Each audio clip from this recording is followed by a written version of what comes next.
নিষিদ্ধ ঘোষিত সংগঠন হিজবুত তাহরীরের গণমাধ্যম বিষয়ক সমন্বয়কারী ইমতিয়াজ সেলিমকে গ্রেপ্তারের কথা জানিয়েছে ঢাকা মহানগর পুলিশ ডিএমপি। ডিএমপির মিডিয়া অ্যান্ড পাবলিক রিলেশনস বিভাগের এক সংবাদ বিজ্ঞপ্তিতে শুক্রবার বলা হয়েছে, counter terrorism and transnational crime CTTC unit Bashundhara আবাসিক এলাকা থেকে তাকে গ্রেপ্তার করেছে।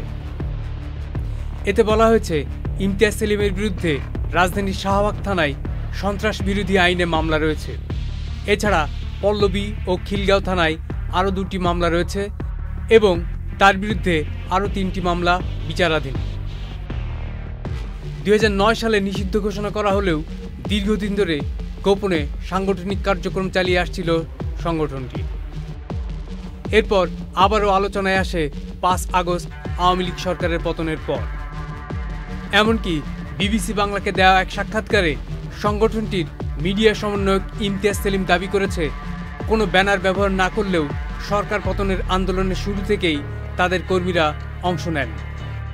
আর শেখ হাসিনা সরকারের পতনের পর গুলশানের হোলি আর্টিজেন বেকারিতে জঙ্গি হামলায় নিহত পুলিশ কর্মকর্তাদের স্মরণে নির্মিত ভাস্কর্য দীপ্ত শপথ গুড়িয়ে হিজবুত তাহরীরের পোস্টার লাগানো হয়েছিল।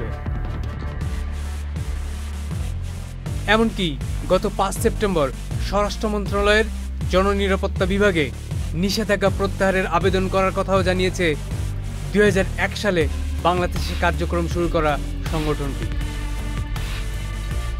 তবে গত সপ্তাহে চট্টগ্রামে পুলিশের শীর্ষ কর্মকর্তাদের সঙ্গে এক বৈঠক শেষে পুলিশের মহাপরিদর্শক মোহাম্মদ মঈনুল ইসলাম জানান, হিজবুত তাহরীর জঙ্গি সংগঠন, তাদেরকে গ্রেপ্তারে অভিযান চলবে।